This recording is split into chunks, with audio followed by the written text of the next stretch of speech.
রাসূলদের আগমন ছিল মানব সভ্যতার বিকাশ ঘটাতে। আজকের সারা পৃথিবী জুড়ে যেটা চলছে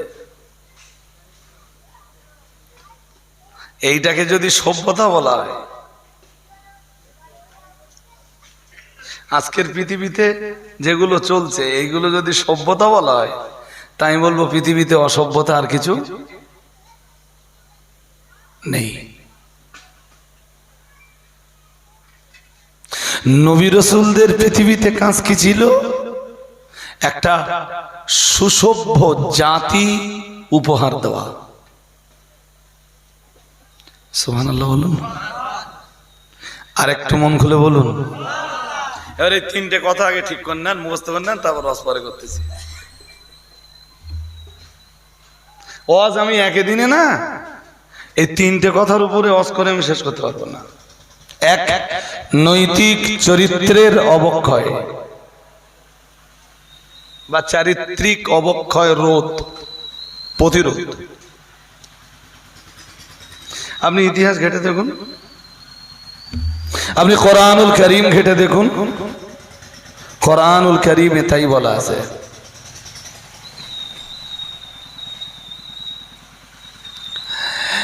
আর এইগুলো শিক্ষা দেওয়ার জন্য আল্লাহ পৃথিবীর প্রত্যেকটি জাতির কাছে নবী রাসূলদেরকে পাঠিয়েছেন। আর একটু মন খুলে, এমনকি যে জাতির কাছে আল্লাহ নবী রাসূল পাঠাননি ওই জাতিকে আল্লাহ কোনো শাস্তি দিবেন না। এই কথাটা বলো আবার এতক্ষণের কথার পুরো উল্টো। কথাটাও আমার না তো, ও কথাটাও কোরআনে আছে। ওমা কুন্না মুআযযিবিনা হাত্তা নাবআসা রাসূলা। মহান আল্লাহ জানিয়েছেন যে জাতির কাছে আমি কোনো নবী পাঠাইনি, রাসূল পাঠাইনি, ওই জাতিকে আমি আল্লাহ কোনো শাস্তিও দিব না।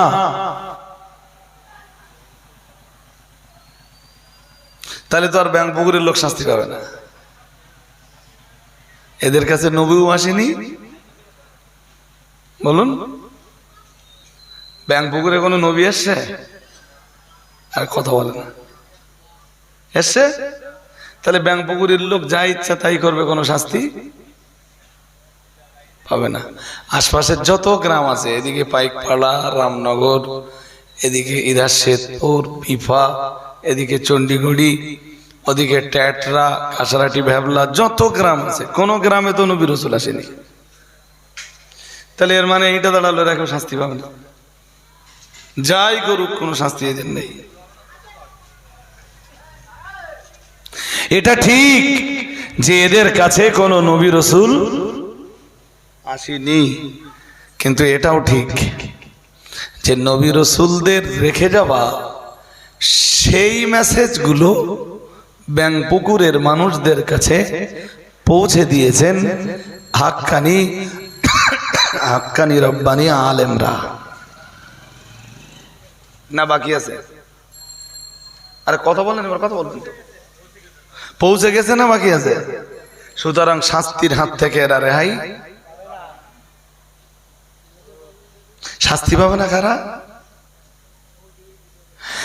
পৃথিবীর এমন কোন জায়গা যদি থাকে যেখানে কোনো নবী যায়নি, রাসূল যায়নি, দ্বীনের কোনো দাঈ যায়নি, কোনো দাঈ ইলাল্লাহ যায়নি, আল্লাহর দ্বীনের দাওয়াত নিয়ে তাদের কাছে কেউ যায়নি, পৃথিবীর এমন কোন জায়গা যদি থাকে সেই জায়গার লোকেরা শাস্তি পাবে না।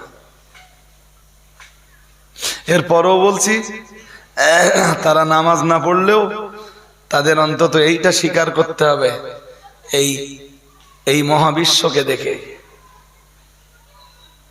কেউ যায়নি তাদের কাছে, কেউ বলিনি কোনোদিন আল্লাহ এই পৃথিবী সৃষ্টি করেছেন, আকাশ সৃষ্টি করেছেন, জমিন সৃষ্টি করেছেন, মাটি সৃষ্টি করেছেন, তোমাকে সৃষ্টি করেছেন, তোমার পূর্বপুরুষদের সৃষ্টি করেছেন, তোমার পিতৃকুলকে সৃষ্টি করেছেন, তোমার মাতৃকুলকে সৃষ্টি করেছেন, তোমার সন্তান সন্ততিকেও তিনি সৃষ্টি করেছেন। তিনি একক, লা শারীক। কেউ এই মেসেজগুলো তাদের বলে দেয়নি। এরপরেও শরিয়াতের মানে আকায়েদের মসলা হলো আল্লাহর এই যে সৃষ্টি আছে না, আকাশ জমিন তথা আসমান জমিন, নবমণ্ডল ভূমণ্ডল, আকাশের সূর্য চন্দ্র গ্রহ তারা, জমিনের গাছগাছালি বৃক্ষরাজি তরুলতা, এই সব কিছু দেখে না তাকে এইটা স্বীকার করতে হবে যে এর পিছনে কারো না কারোর কুদরতের হাত আছে। আর যিনি এই মহা বিশ্বকে পরিচালনা করছেন, যিনি সৃষ্টি করেছেন পরিচালনা করছেন, তিনি এক একক লা শারীক। বাকি তার কাছে নামাজের মেসেজ পৌঁছায়নি, রোজার মেসেজ পৌঁছায়নি, হজের মেসেজ পৌঁছায়নি, যাকাতের মেসেজ পৌঁছায়নি, হারাম আর হালালের কোনো মেসেজ পৌঁছায়নি। এ ব্যাপারে আল্লাহ তাকে ধরবেন? বলুন, ধরবে কেন? ও তো জানি না নামাজ পড়তে হবে। আমি কি বলছি বুঝতেছেন? ও তো খবরই পায়নি যে নামাজ পড়া লাগবে। এই পটের পানি হালাল আর মদ হারাম, এই মেসেজটাই ওর কাছে নেই। সুতরাং ও হারাম হালালের বাদ বিচার করতে পারিনি, এজন্য আল্লাহ ওরে ধরবেন না। ওরে ধরবেন কোনটায়? শুধু যে তোর কাছে কোনো দায়ী না পৌঁছাতে পারে, কোন নবী রসুল না পৌঁছাতে পারে, কিন্তু আমার এই যে সৃষ্টি, আমার এই সৃষ্টির নিদর্শনগুলো দেখলেই তো তার ভিতর দিয়ে আমাকে পাওয়া যায়, তুই সেটাও পেলি না। এই জায়গাটাতে আল্লাহ ধরতে পারেন। নইলে পৃথিবীর যত জাতি গোষ্ঠী শ্রেণী আছে, প্রত্যেক শ্রেণী জাতি গোষ্ঠীর কাছে যুগে যুগে আল্লাহ নবী রসুলদেরকে পাঠিয়েছেন তাদের নৈতিক চরিত্রের অবক্ষয়কে রোধ করতে, তাদেরকে মানবতার শিক্ষা দিতে এবং তাদের মাঝে সভ্যতার বিকাশ ঘটাতে। আর একটু মন খুলে বলুন। আর সেই সব নবী রসুলদের নেতা লিডার হলেন ইমামুল মুত্তাকিন সাজ্জিদুল মুরসালিন রাহমাতুল লিল আলামিন মুহাম্মাদুর রাসূলুল্লাহ সাল্লাল্লাহু আলাইহি ওয়াসাল্লাম। তিনি পৃথিবীতে নৈতিক চরিত্রের অবক্ষয়কে রোধ করেছেন সবচেয়ে বেশি। তা যদি না হবে না,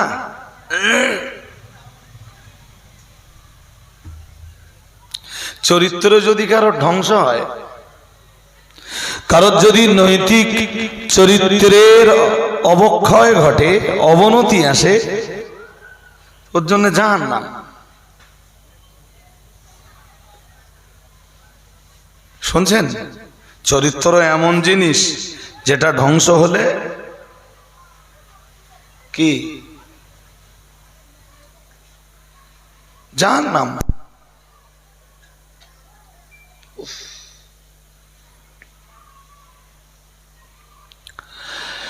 প্রিয় রাসূল বিশ্বের দরবারে বলেছেন, বুইস্তু লিউতাম্মিমা মাকারিমাল আখলাক। আমাকে তো আল্লাহ এই পৃথিবীতে পাঠিয়েছেন, আমি কি করতে পারি? যাতে আমি মানুষকে চরিত্রের বা চারিত্রিক সর্বোন্নত স্তরে পৌঁছে দিতে পারি। সবাই বলেননি তো?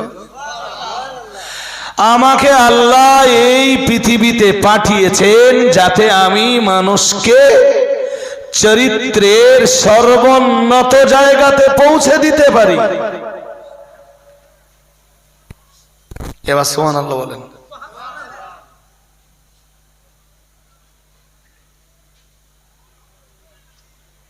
আর তাই করেছেন তো রাসূলুল্লাহ। চরিত্র গেল তো সব চলে গেল।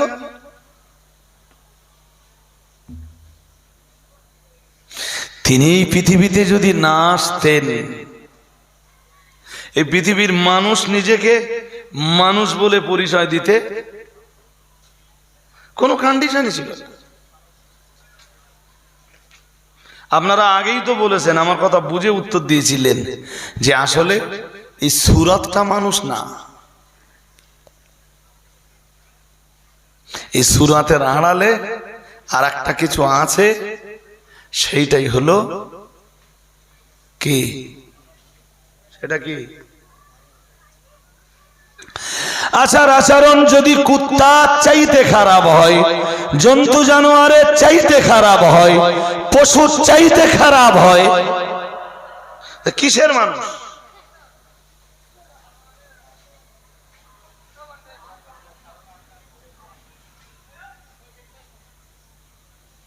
যদিও আজকের পৃথিবী চলে এক নিয়মে, আর নবী রাসূলদের দেওয়া এডুকেশন আর এক নিয়মের। আপনারা ছোট্ট একটা উদাহরণ আমার কাছে নেন। হযরত নবী লূত আলাইহিস সালামের প্রসঙ্গ যদি আজকের মজলিসে টেনে আনা হয়, লূত আলাইহিস সালামকে যখন আল্লাহ তার জাতির কাছে পাঠালেন, কোন নবী একটু বলেন? নবী লূত, একজন বিখ্যাত নবী। কোরআনের বহু জায়গায় আল্লাহ লূত নবীর আলোচনা করেছেন। সূরা আরাফের ভিতরে লূত নবীর সম্বন্ধে লম্বা আলোচনা। দেখেন কি আছে কোরআনে। কোরআনে আল্লাহ বলেন যে ওয়ালুতান ইয ক্বালা লিকাওমিহি, লূত আলাইহিস সালাম তার কওমের লোকেদের কাছে যখন এলেন, এসে বললেন আতাতুনাল ফাহিশাতা মা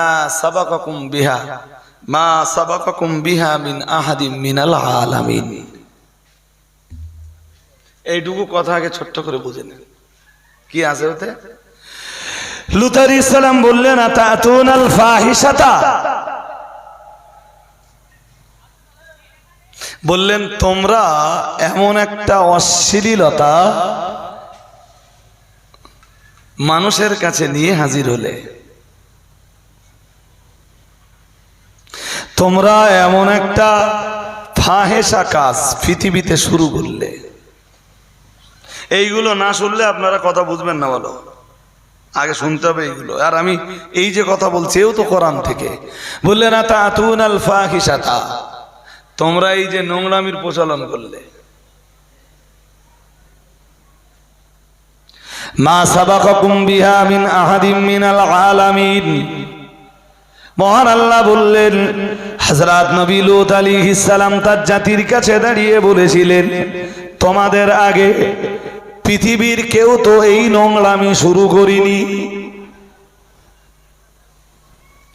এই রকম অশ্লীলতাপূর্ণ আচরণ তোমাদের পূর্বে পৃথিবীর কোন জাতির মাঝেই ছিল না। এই অপরাধে তোমরাই পৃথিবীর প্রথম।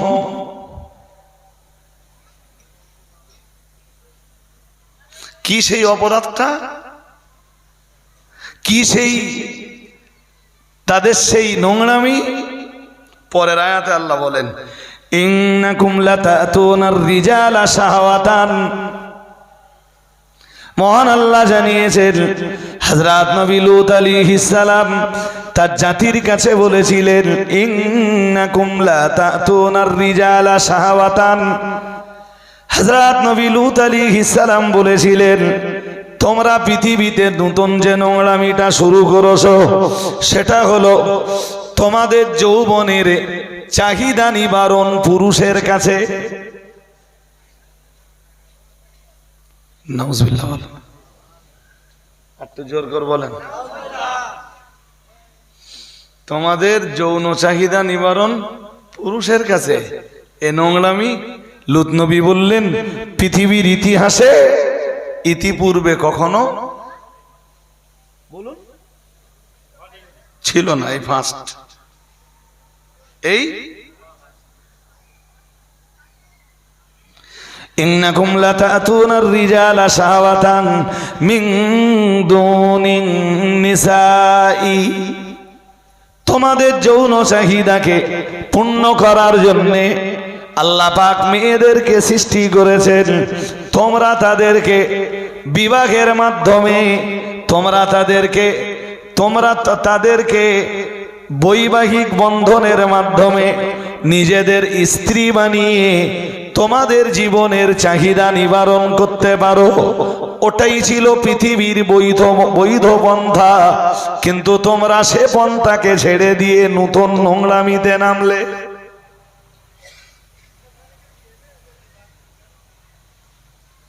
ব্যাস ওই পর্যন্ত বলে লূত নবী ছেড়ে দিলেন। ওরা খেপে গেল লূত নবীর উপরে। পৃথিবীর কোনো মানুষ যখন কোনো অন্যায় একবার, দুবার, তিনবার, চারবার, পাঁচবার, সাতবার, 10 বার, 20 বার, 50 বার করে, সেই অন্যায়টা তখন তার কাছে অধিকারে পরিণত হয়। সে মনে করে যেটা আমার অন্যায় না, এটা আমার অধিকার। এই এক্ষুনি আমাদের দেশের মাইন্ডে নেবেন না, যেসব নেতারা মেরে কেটে খাচ্ছে, সত্যি সত্যি কি ওরাই মেরে কেটে খাওয়াটাকে অন্যায় মনে করে?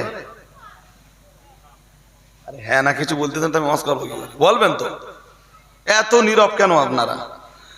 যারা মেরে কেটে খায় এরা এইটাকে অন্যায়, অপরাধ বোধ বলে কখনো মনে করে না। মানে যা করছি ঠিক করছি, যা করছি বেশ করছি। আমি ভোটে জিততে গিয়ে 15 লাখ টাকা খরচ করে ফেলেছিলাম, সে মাল আমি তুলবো না? মানে এই মারা কাটাটা তার কাছে অপরাধ না। 15 লাখ টাকা খরচ করেছি, ওটা এখন আমার অধিকার। যেটা প্রতিবাদ করবে সেটা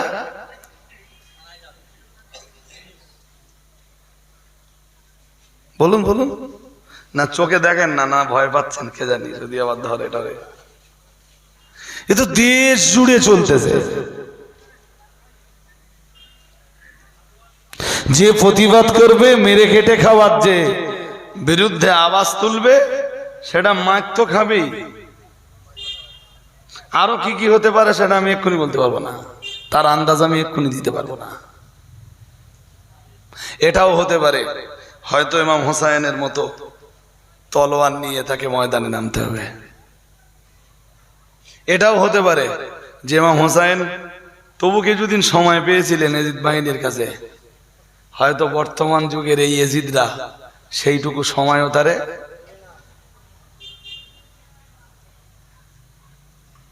কে জানে। আমি বেশি বলতেছি না কম বলতেছি, কিসে কি বলতেছি আল্লাহ ভালো জানেন।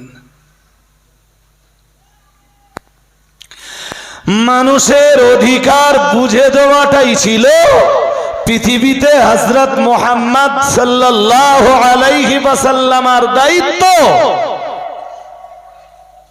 সুবহানাল্লাহ। আরেকটু মন খুলে বলেন। অধিকার নষ্ট করা এই কাজটা ছিল গ্রেট শয়তান আবু জেহেলের। আর একবার বলছি, দুদিকে দুটো কথাই মুখস্থ করুন। অধিকার বুঝে দেওয়াটা ছিল হযরত মুহাম্মদ সাল্লাল্লাহু আলাইহি ওয়াসাল্লামের দায়িত্ব, আর অধিকার নষ্ট করাটা ছিল আবু জেহেলের কর্তব্য। কোরআনকে জিজ্ঞেস করুন, কোরআন তাই বলবে। أرأيت الذي يكذب بالدين فذلك الذي يدعو اليتيم ولا يحض على طعام المسكين।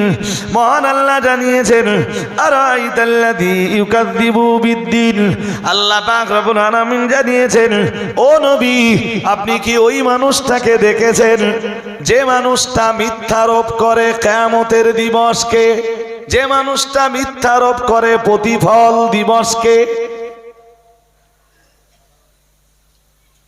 30 পারা সূরা মাউন। মন একদম বাইরে দিলে হবে না, আমার কোরআন হাদিসের এই মেসেজগুলো আপনাদের শুনতে হবে। আমি আবার এখানে কামব্যাক করবো, এই যেখানে বলতে বলতে রেখেছি লূত নবীর কথা বলছিলাম না, এখানে আমাদের নবীর ওখানে ভূমিকা কি আমি সেটাও দেখাবো আপনাদের। একটুখানি কেটে যাক, সূরা মাউনের এই কটা আয়াত পড়ে নেই।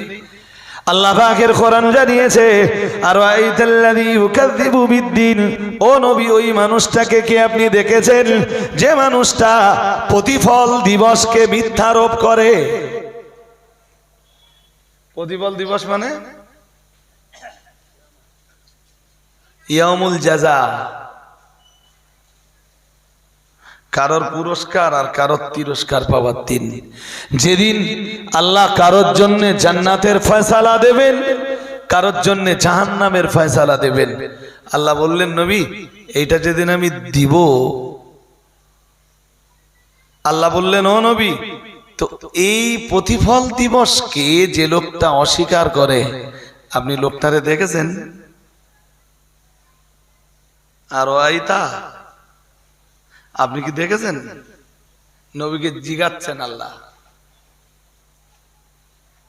ঠিক পরের আয়াতে যে আল্লাহ তার পরিচয় দিচ্ছেন, পড়ুন, আর আরাইতাল্লাযী ইউকাযযিবু বিদ্দীন ফাযালিকাল্লাযী ইয়াদউল ইয়াতীম।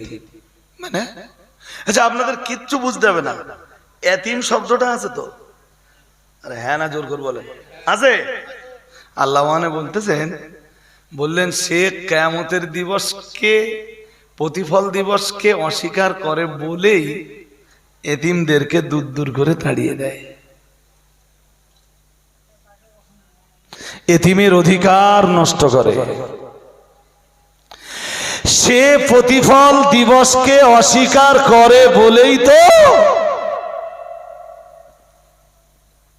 গরিব মানুষের মেরে কেটে খায়।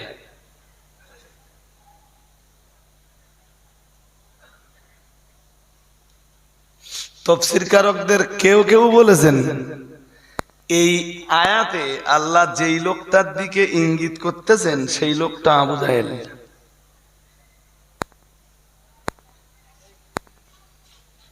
সেই লোকটা বলুন বলুন, হ্যাঁ।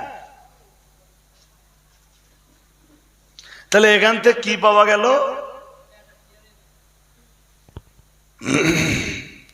এখান থেকে নিট ফল কি পাওয়া গেল?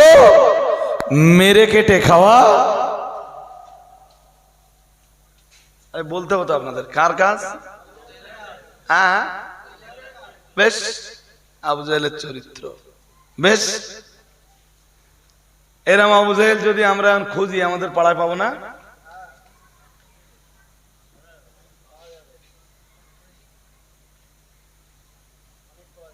হুজুর এসে যদি শুধু নবীর জীবনী বলে যায়, আর যদি এই ওয়াজ করে যায় যে হাসরের মাঠে নবীর সুপারিশে বাবা তোমরা সবাই জান্নাত পাওয়া, তাহলে হুজুর বিরাট ভালো।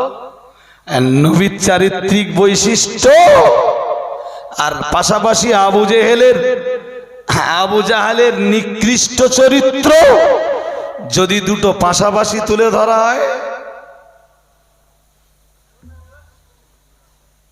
এই মারা কাটা লোকগুলো আমার দাউদ দেবে আর জোর করে বলে না। তাহলে হুজুর আঙ্গা আবু জাহেলের সঙ্গে তুলনা করিয়ে যায়। তুলনা তো আমি দেয়নি, কোরআনে শেখাচ্ছে কে? কে শেখাচ্ছে? আরাইতাল্লাযী ইউকাযযিবু বিদ্দীন, এ তো আমারও বানানো না, আমার বাবারও বানানো না, আমার 14 গোষ্ঠীর কারোর বানানো নয়। আল্লাহ পাকের নাজেলকৃত সূরা, যা তিনি তার রাসূলকে দান করেছেন। আরেকটু মন খুলে, নবী ঠিক ওদের বিরুদ্ধে লড়াই করে মক্কা মদিনা আর আরব দুনিয়ার মারা কাটা পুরো একদিন বন্ধ করেছিলেন। আজকে সেই দায়িত্ব আমাদের।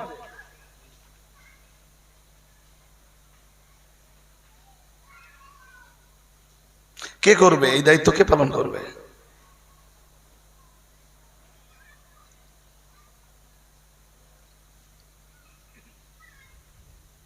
মানবতার শিক্ষা পৃথিবীতে নেই তো।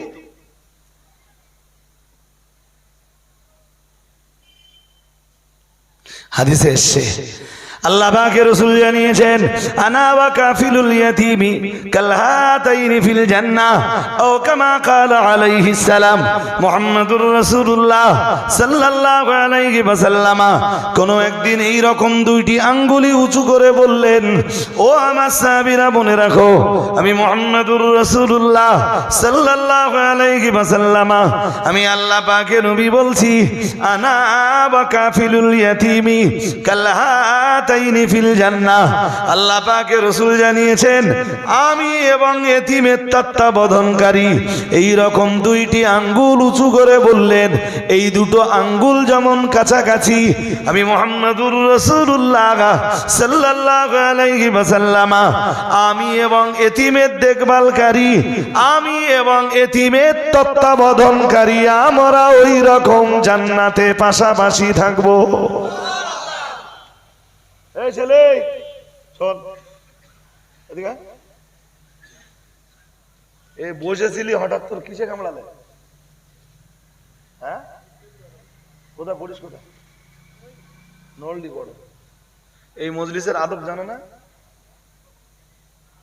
যখন ক্লাস থেকে বার হতে হুজুরি বলে বেরোতে হতো, হ্যাঁ আবার ঢোকবার সময় কি করতে হয়? হজ নসিহতের মজলিসগুলো সত্যি কোনো আদব নেই, কোনো শিষ্টাচার নেই। যার যখন মনে হয় উঠে চলে গেল, একটু বাইরেতে খৈনি বিড়ি এটা সেটা খেয়ে আবার এসে বসে বসে না। চলে যাবার অধিকার সবার আছে, ভুল হয়ে যাচ্ছে আপনাদের, বিষয়টা বুঝতেই পারেননি। রসুলের যুগে ওরা মতো দুই একজন উঠতো, আল্লাহ কোরআনুল কারীমের সূরা নূরের ৬২ আর ৬৩ নম্বর আয়াত রসুলের উপরে নাযিল করে বলে দিলেন, ও রসুল আপনার মজলিস থেকে যত ইচ্ছা কেউ উঠতে পারবে না, উঠতে গেলে আপনার অনুমতি নিয়ে উঠতে হবে। এরপর থেকে সাহাবারা রসুলের মজলিস থেকে উঠবার দরকার হতো সাহাবীদের, যখন হতো উঠে দাঁড়িয়ে একটা আঙুল দেখাতেন, মুখে কোনো কথা হবে না, আর রসুল হাত দিয়ে ইশারা করতেন চলে যাও। সুবহানাল্লাহ বলুন, আর একটু মন খুলে বলুন। এখন তো এই মজলিসগুলোর কোনো শিষ্টাচারই নেই।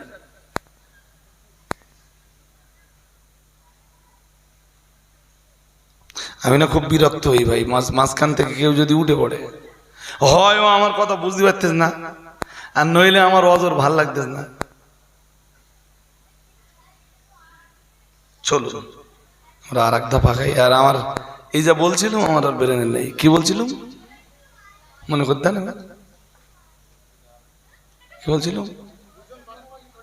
হ্যাঁ, কারা কারা? আমি এবং এতিমের তত্ত্বাবধানকারী। সুবহানাল্লাহ। এতিমকে খাইয়েছে, পরিয়েছে, লালন পালন করেছে, জামা কাপড় দিয়েছে, লেখাপড়া শিখিয়েছে। রাসূল বলেছেন আমি এবং এতিমের সেবাদানকারী দুজন ওই রকম পাশাপাশি জান্নাতে থাকবো। আর একটু মন খুলে বলেন। আর একটা হাদিস নেই,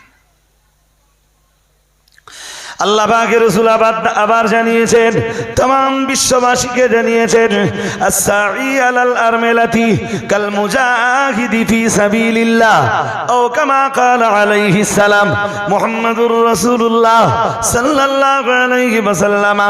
আমার আল্লাহর নবী জানিয়ে দিয়েছেন as-সাঈ আলাল আরমিলা, আল্লাহ পাকের রাসূল জানিয়েছেন, আল্লাহ পাকের নবী জানিয়ে দিয়েছেন, আল্লাহর কোন বান্দা যদি কোন বিধবা নারীর দেখভাল করে, কোন বিধবা নারীকে যদি সেবা শুশ্রূষা দান করে, আল্লাহ পাকের রাসূল জানিয়েছেন as-সাঈ আলাল আরমিলা, আল্লাহ পাকের কোন বান্দা যদি কোন বিধবা নারীকে সাহায্য সহযোগিতার জন্য এগিয়ে যায়, আমি মুহাম্মাদুর রাসূলুল্লাহ সাল্লাল্লাহু আলাইহি ওয়াসাল্লাম বলছি, কাল মুজাহিদি ফি সাবিলিল্লাহ, তলোয়ার নিয়ে যুদ্ধের ময়দানে ইসলামকে জিন্দা করার জন্য লড়াই করলে যতটা সওয়াব হয়, আল্লাহ পাক রব্বুল আলামিন একজন বিধবা নারীকে সাহায্য করবার জন্য তার আমলনামায় ততটাই সওয়াব লিখে দিবেন। আর একটু মন খুলে বলেন। একদিকে এতিম আর একদিকে বলুন,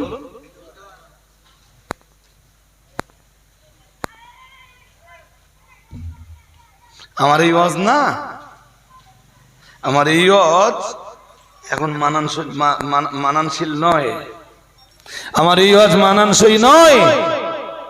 তার কারণ বিধবা, তাদের কন্ডিশন খুব খুব খারাপ জায়গায়।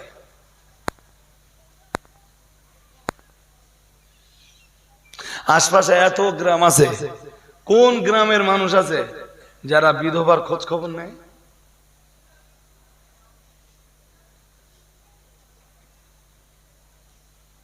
আমি বললে হয়তো ভাববেন অত্যক্তি করছেন আপনি।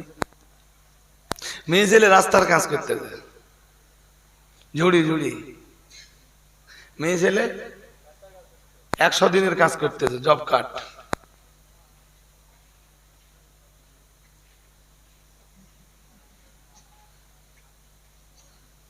হয় না, হয় না বলবেন তো? হ্যাঁ, মনে রাখবেন এই পৃথিবীতে আমি বিস্তার কিছু বলছি না, আপনাদের এর ভিতরে এর পক্ষে বিপক্ষে ভাই কথা বললে হবে না। যদি কিছু জানার থাকে ডাইরেক্ট হিট করেন। আমি বলে যাবার পরে ওই খুন খুন খুন খুন খুন খুন করা ও সহ্য হবে না। পরিষ্কার কথা, আমার বক্তব্যের দায় আমার। আমি তো হর মজলিসে বলি, আমার মজলিসে বক্তব্য করে যাব আমি, আর দায়িত্ব নেবে আর একজন। আমি ওই স্কুলে পড়িনি, বক্তব্য আমার, দায়িত্বটাও আমার।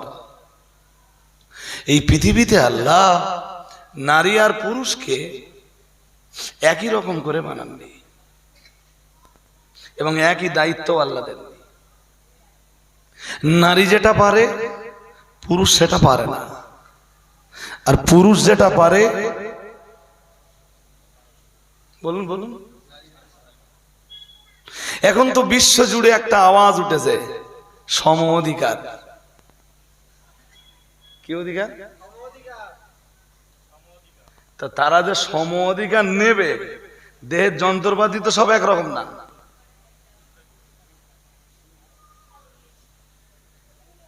আমার কথা বুঝিনি, কি জানি কি বলতেছে আর কি বুঝতেছেন আল্লাহ জানে। আরে এখানে লজ্জা পাওয়ার কোনো বিষয় নয়। নারীর দেহের গঠন আর পুরুষের দেহের গঠন, দুই গঠন কি একরকম? সম অধিকারের প্রশ্ন ওঠে কি করে? কঠিনকালও হতে পারে না। বরং ইসলাম নারীকে সম অধিকারের কথা বলিনি, ইসলাম নারীকে যে অধিকার দিয়েছে, নারীর অধিকার ইসলামে একচিটিয়া অধিকার। সম অধিকার দিলে কম হয়ে যাবে বলে নারীরে ইসলাম দিয়েছে, বলুন, একচিটিয়া অধিকার। সে অধিকার ওর পছন্দ হচ্ছে না, এখন বিশ্ব জুড়ে চলতেছে সম অধিকারের আন্দোলন।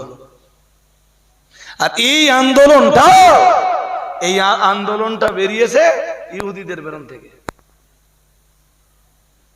যে ইহুদিরা আজকে ফিলিস্তিনিদের উপরে এই নির্মম অমানবিক অত্যাচার চালাচ্ছে।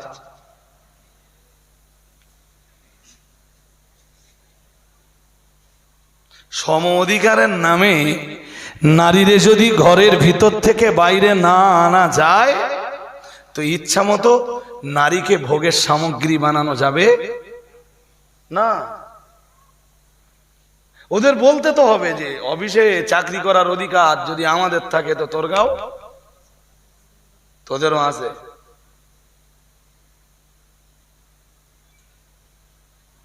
সব জায়গায় সেনাবাহিনীতে যদি তোদেরও আমাদের অধিকার থাকে, তো তোদেরও অধিকার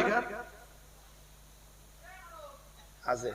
ভোটে দাঁড়ানোর অধিকার যদি আমাদের থাকে, তো তোদেরও। এই তো শুনতে দিতে সামনে এমন দিন আসতেছে নাকি 50-50 হয়ে যাবে। কত কত? হ্যাঁ, আর যুক্তি দিয়ে তো বোঝানো হচ্ছে, বলে মেয়েরা সবাই যদি রান্না করে থাকে, তো পঞ্চায়েত অফিসে এসে মেয়েদের অধিকার আদায়ের কথাটা বলবে তাকে।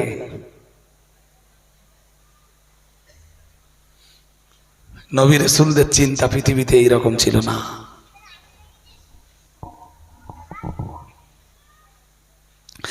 পৃথিবীতে অল ওয়ার্ল্ডে আপনি একজন নারীর নাম বলুন যাকে আল্লাহ পৃথিবীতে নবী করে পাঠিয়েছিলেন। কেন নেই? উত্তর দিতে হবে। কেন আল্লাহর সাথে যদি পুরুষদের যোগাযোগ হতে পারে, নবী তো সব ছেলেরা, মেয়েরা তো কেউ না, সেখানে যদি নারীর অধিকারের ঘাটতি থেকে যায় তো আল্লাহ তো সেটা জানে।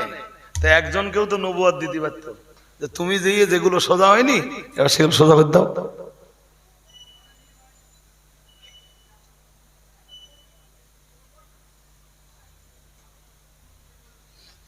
শুধু আওয়াজ ওঠে সম অধিকারের।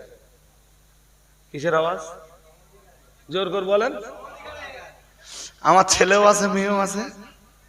খুব মন দিয়ে না শুনলে বুঝবেন না, বলো, গভীর মনে শুনতে হবে। তো অ্যাকচুয়াল ছেলেদের ক্ষেত্রে মসলা হলো, ছেলে যতদিন বালেগ না হবে ততদিন ওর ভরণ পোষণ দেব আমি, এটা আমার উপরে ফরজ, আমি ওর বাবা। ছেলে যতদিন বালেগ না হবে ওর ভরণ পোষণ দেব আমি, এটা এটা আমার উপরে কি ফরজ। মেয়ের ক্ষেত্রে মসলা কি জানেন? আমার ছেলে 14 বছর বয়স হয়ে গেছে, মনে করুন আমি এখন ওর ভরণ পোষণ দিতেও পারি, আমিও এখন ওর ভরণ পোষণ না দিলে আমার আর গোনা হবে না। ওদিকে চলে যা ব্যাক। মজলিসটা পুরো নষ্ট করে যাচ্ছে, যেই একটু লাইনে আসে সেই মজলিসটা ভেঙে দেয়। জি, আমার মেয়েও আছে। মেয়ে মনে করুন যদি 12 বছরে বালেগা হয় তো ওর বালেগা হওয়া পর্যন্ত ওর ভরণ পোষণ সব দিলাম আমি, ওর খানা পিনা জামা কাপড় ট্রিটমেন্ট রোগ শোক সব আমি দেখলাম। ইসলাম বলছে তোমার অধিকার এখনো শেষ হয়নি, বাবার কাছে ওর এখনো অধিকার আছে। আমি বললাম কি অধিকার? ইসলাম বলল তো ওর যতদিন বিয়ে না হবে ততদিন পর্যন্ত ওর ভরণ পোষণের দায়িত্ব পুরো বাবার। ছেলে বেশি পেল না মেয়ে বেশি পেল? জোর করে বলে না। ছেলে বেশি পেল না মেয়ে বেশি পেল? যেই বালেগ হয়ে গেল ইসলাম বলল বাবার আর কোনো দায়িত্ব নেই, এখন দিতেও পারে। কিন্তু মেয়ে বালেগা হয়ে যাবার পরে ইসলাম কি বলল? কতদিন দিতে হবে? যতদিন পর্যন্ত উপযুক্ত কোন ছেলের হাতে বৈবাহিক পদ্ধতিতে ওকে অর্পণ না করা হয় ততদিন ওর দায়িত্বটা তুমি পালন করে যাও। অধিকার বেশি পেল কে? জোর করে বলেন, কে পেল?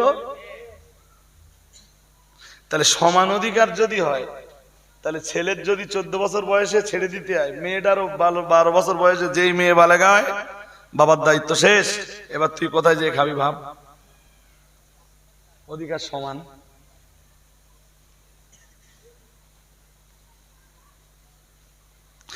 মাঝে মাঝে মাঝে মাঝে আমার খুব চিন্তা হয়, পৃথিবী জুড়ে মেয়েদেরকে যারা সম অধিকারের নামে উলঙ্গ করে ফেলছে এদের মাথায় ঘিনু আছে না পোকা আছে?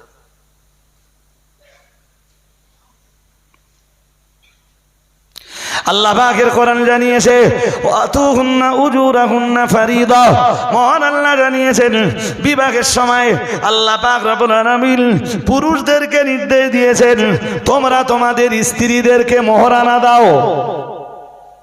কি দাও? বিয়ে করতেছি শুধু আমার দরকারে? পুরুষ বিয়ে করতেছে শুধু পুরুষের দরকারে না, মেয়েদেরও দরকার আছে। হ্যাঁ, অধিকার যদি সমান হয় মোহরানা দুজনাই দেবে।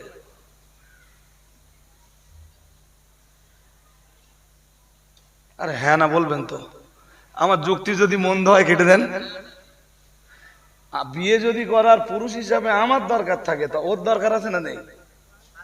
হ্যাঁ, তো মোহরানা আমি একলা দেবো কেন? আমার যদি 10,001 টাকা মোহরানা দিতে হয় তাহলে আমার স্ত্রীও আমার 10,001 টাকা দেখ। এর নাম কি অধিকার? জোর করে বলে না। ইসলাম মেয়েকে সমান অধিকার দিয়েছে না একচিটিয়া অধিকার? একচিটিয়া অধিকার দিয়েছে বলেই তো পুরুষকে বলেছে বিয়ের সময় মোহরানা দেবে। সুবহানাল্লাহ বলে না? আরেকটু মন খুলে বলুন। মেয়েরা জানি না, আমাদের ঘরের মেয়েরা জানি না যে ওদের কি অধিকার আছে।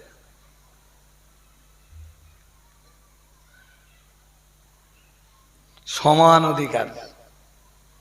কি অধিকার বলেন? বাহ, সমান যদি অধিকার হয় তো তার মানে তো এইটা দাঁড়ায় যে বিয়ের পরে আমি আমার স্ত্রীকে 1 বছর খেতে দেব, আর পরের বছরে ওরে ডেকে বলবো এবার তুমি 1 বছর আমার খেতে দাও।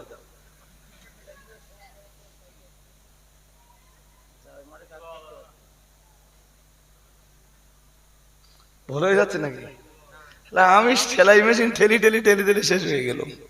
আমি রান্না বান্না করি আর তুই যেই উপার্জন করিলাই, এর নাম সমান অধিকার। আমি তোমারে 1 বছর জামা কাপড় দেব, পরের বছর আমার যত জামা কাপড় লাগবে সব তুমি তোমার উপার্জন থেকে আমার দেবে, এর নাম সমান অধিকার। ইসলাম তা না বলে ইসলাম কি বলেছে জানেন?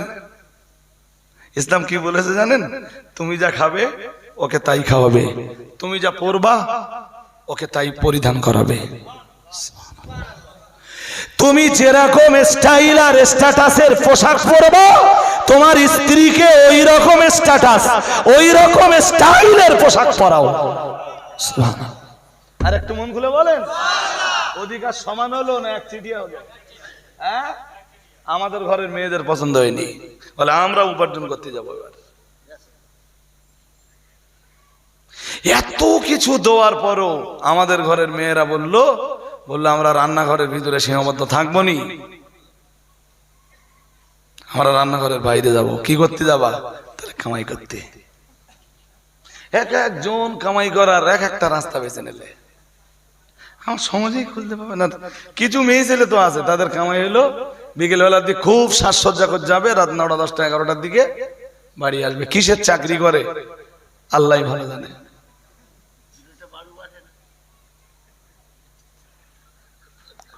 আমার কথা কিছু বুঝতেছেন নাকি? হ্যাঁ,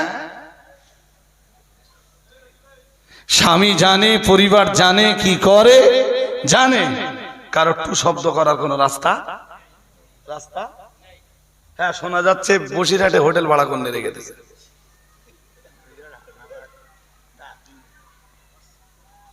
ইস,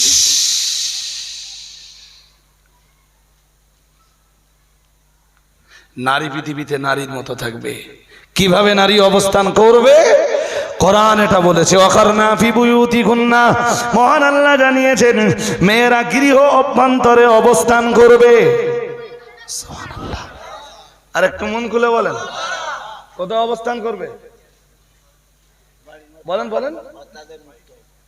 হ্যাঁ, নইলে তো পৃথিবীর মানে কি বলবো আমি, পৃথিবীর যে মানুষগুলোর মানসিকতা নোংরা, যে মানুষগুলোর অন্তর বক্র, ওরা পৃথিবীর এই নারী জাতিকে ভোগের সামগ্রী বানাবে।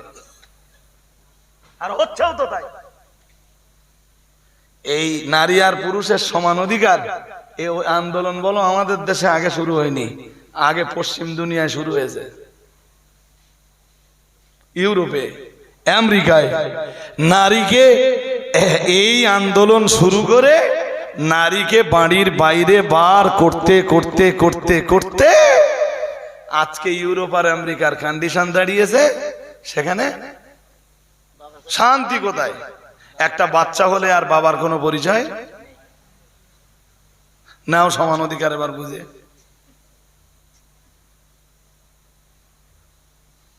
যাক, এইসব কথা বলবার মতো উদ্দেশ্য আমার একদম ছিল না। সামনে মৌকা এলো, চট করে বলে ফেললাম। আমি তো 3টে কথা শুরুতে বলেছিলাম, সভ্যতার বিকাশ, মানবতার শিক্ষা, আর একটা কি বলেছিলাম একদম বক্তব্যের শুরুতে, সভ্যতার বিকাশ, মানবতার শিক্ষা, নৈতিক চরিত্রের অবক্ষয় রোধ। পৃথিবীতে এইগুলো করবার জন্যই আল্লাহ যুগে যুগে নবী আর রাসূলদেরকে পাঠিয়েছেন, এবং সকল নবীর সেরা, সকল নবীর নেতা, সকল নবীর লিডার করে পৃথিবীতে পাঠিয়েছেন হযরত মুহাম্মদ সাল্লাল্লাহু আলাইহি ওয়াসাল্লামকে। আর একটু মন খুলে বলেন, আজকের পৃথিবী তো শেষ। নবীর রেখে যাওয়া সেই শিক্ষা মুসলমানরাই মেনে নিতে রাজি নেই।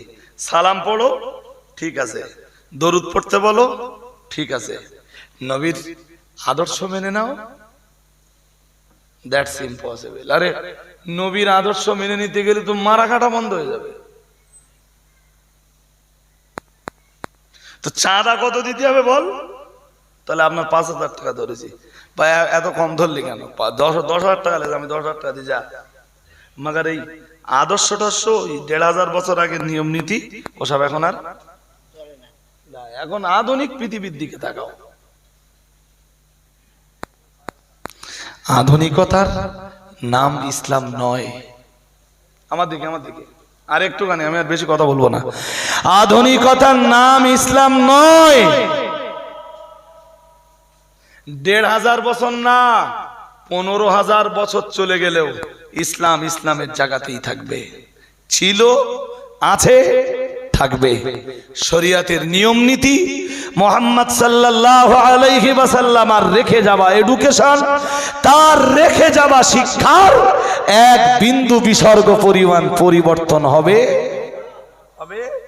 না। বলুন, আজকের সমাজে এই বিধবা মেয়েদের দেখভাল করার মতো কেউ আছে? কথা বলে না। বিধবা মেয়েদের দেখভাল করার মতো কেউ আছে?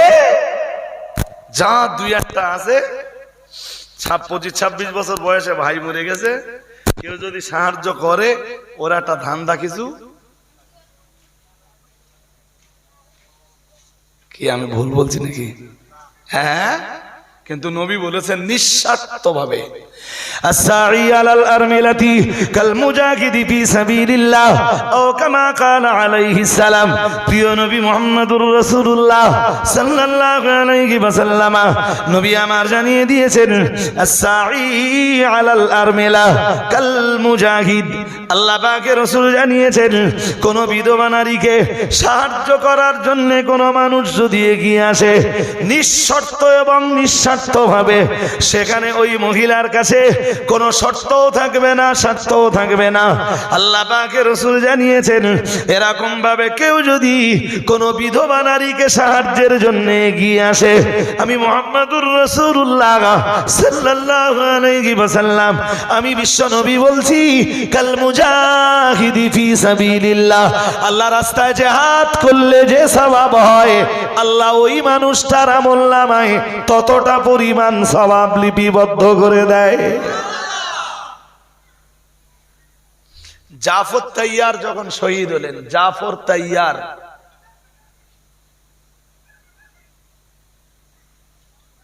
রাসূলের বিখ্যাত সাহাবী,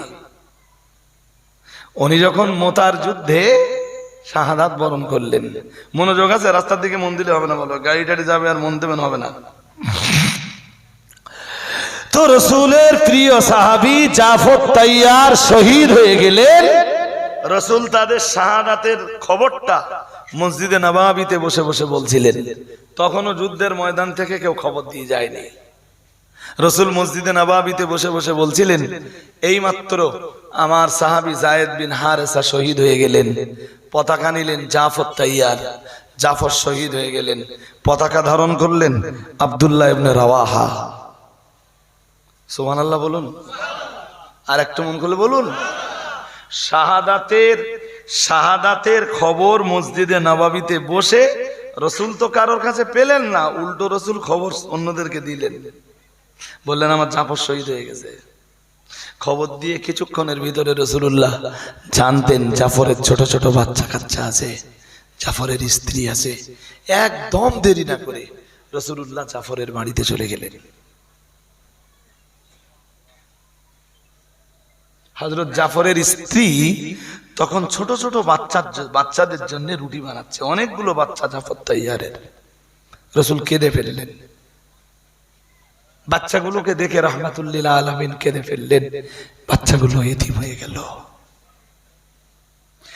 তিনি তো এই বিশ্বের দরবারে দাঁড়িয়ে বলেছিলেন যার বাবা নেই আমি মুহাম্মদ সাল্লাল্লাহু আলাইহি ওয়াসাল্লাম তাদের বাবা। আরেকটু মন খুলে বলো। আজও ব্যাংপুকুর, চণ্ডীগড়ি, রামনগর, পিফা বহু ধনীর অস্তিত্ব খুঁজে পাওয়া যায়।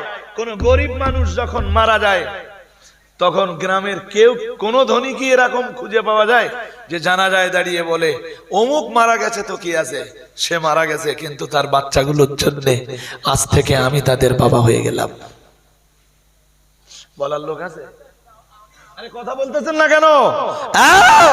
মুহাম্মদ সাল্লাল্লাহু আলাইহি ওয়াসাল্লামের রেখে যাওয়া মানবতার সেই যে শিক্ষা, সেই শিক্ষা আজকের পৃথিবীতে বাস্তবায়নের মানুষের বড্ড অভাব। বিশ্ব নবী দিবস বলে জিন্দাবাদ দেওয়ার লোকও আছে, কেসা কাহিনী শোনবার লোকও আছে, দরুদ শরীফ পড়বারও লোক আছে, ইয়া নবী সালামুন আলাইকা বলে সালাম পড়ার লোকও দেশে পর্যাপ্ত পরিমাণ আছে। জি, আর সালামের শেষে খিচুড়ি খাওয়ার লোক আরো কথা বলে না। আরো আমি দায়িত্ব নিয়ে বলছি, এই যা লোক এখন আছে, এইবার একটু বাদে যখন সালাম হবে আব্দুর রউফ সাহেব হুজুর এসে যখন সালাম পড়বেন, লোক বাড়বে না কমবে? হ্যাঁ, আমি বলছি দুই সাইডে বাঁশ টাস বিঁধে দে, এবার সালাম পড়া শুরু করুন। সুন্দিরা যায় কোথায় দেখি,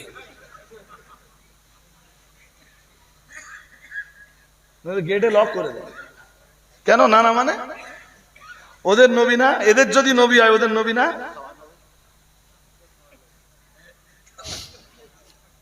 খিচুড়ি খাওয়া ভক্ত,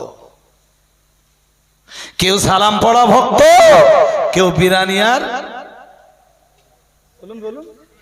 ওরা আবার আমার উপর রাগ করতে পারে যে আমরা একটু যে শেষের দিক খাইটাই, মানে ওরা কি, ওরা ফ্রি ফায়ার পার্টি, আশপাশে চতুর্দিকে বসে কোথায় কি খেলাধুলো করতেছে, যেই হুজুর সালাম পড়বে না, খুব ভুল বলেছে নাকি ফ্রি ফায়ার পার্টি বলে? ফ্রি ফায়ার, পাবজি এইসব পার্টি ওরা। নবী সম্বন্ধে জানা বোঝার ওদের কোনো দরকার নেই। মোটামুটি আমি তো ভাবছিলাম যে কি নসিহত করব, ঠিক 5-7 মিনিটের জন্য ওরা আমাকে একটু রিকোয়েস্ট